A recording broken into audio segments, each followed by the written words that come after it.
तात्काळ जी लाभार्थ्यांची संख्या लाभपात्र ठरलेली लाभार्थ्यांची संख्या आहे त्या सर्व शेवटच्या शेतकऱ्यापर्यंत या दोन्ही योजनेचे पैसे या ठिकाणी तात्काळ पोहोचतील।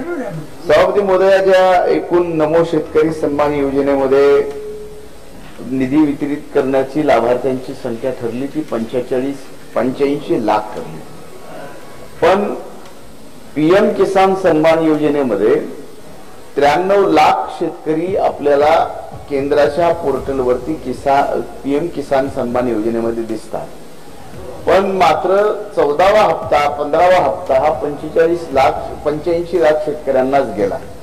पण मधल्या काळामध्ये आपण 15 ऑगस्ट आणि त्याच्यानंतरच्या काळात फार मोठ्या प्रमाणामध्ये एक ड्राईव्ह महसूल आणि कृषी विभागाच्या मार्फत केला। मग त्याच्यात ई-केवायसी असेल, भूमी आधी अद्याप असेल किंवा आधार कार्ड लिंक करण्याच्या संदर्भात असेल। आता जी काही शेतकऱ्यांची संख्या आहे ती 85 लाखावरून 87 लाखापर्यंत गेलेली आहे आणि उर्वरित संख्या जी आहे त्याचं कामही आता प्रगतीपथावर आहे। याच्यामध्ये मुख्यतः जी अडचण येते आहे की एक तर आता ज्यावेळेस आपण बऱ्याच ग्रामीण भागामध्ये जातो त्यावेळेस तिथं जे लाभार्थी त्या ठिकाणी आढळून येत नाहीत ते कुठेतरी विस्थापित कामाच्या निमित्तानं झालेले आहेत। त्याला एक मुख्यतः कारण हे आहे आणि दुसरं कारण याला वेळ लागायचं आहे ते वेळ याच्यामुळेच लागतोय की काही बहुसंख्य जे लाभार्थी आज या योजनेपासून वंचित राहिलेले आहेत त्याच्यामध्ये त्यांच्या आधार लिंकला जे अकाउंट दिले गेलेलं आहे त्या अकाउंट मध्ये बदल झालाय त्याच्यामुळे थोडासा वेळ लागतोय।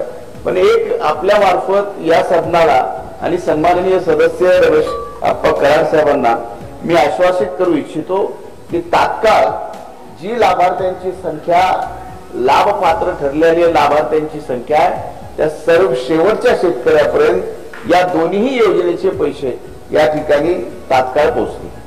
शेतकऱ्याची आर्थिक अडचण आर्थिक संकट दूर करण्यासाठी देशाचे आदरणीय पंतप्रधान नरेंद्रभाई मोदींनी नमो किसान सन्मान योजना काढली आणि वर्षाला 6000 रुपये देण्याचा निर्णय म्हणजे पीएम किसान योजना काढली आणि त्याची प्रेरणा घेऊन त्या योजनेची पंचामृत अर्थसंकल्प मांडत असताना तत्कालीन वित्तमंत्री आणि राज्याचे उपमुख्यमंत्री देवेंद्रजी फडणवीस साहेबांनी नमो शेतकरी सन्मान योजना या ठिकाणी काढली। त्याच्यात अधिकचे 6000 रुपये राज्य सरकार पण देणार।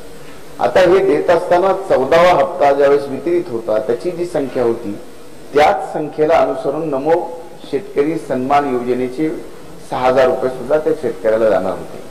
माझ्या माहितीप्रमाणे आतापर्यंत 85 लाखापेक्षा जास्त संख्या ही लाभार्थ्यापर्यंत 2000 रुपये म्हणजे 4 महिन्याला एक हप्ता असं एकूण 6000 जे हप्ते आहेत तर 2000 रुपयाचा हप्ता मिळालेला आहे।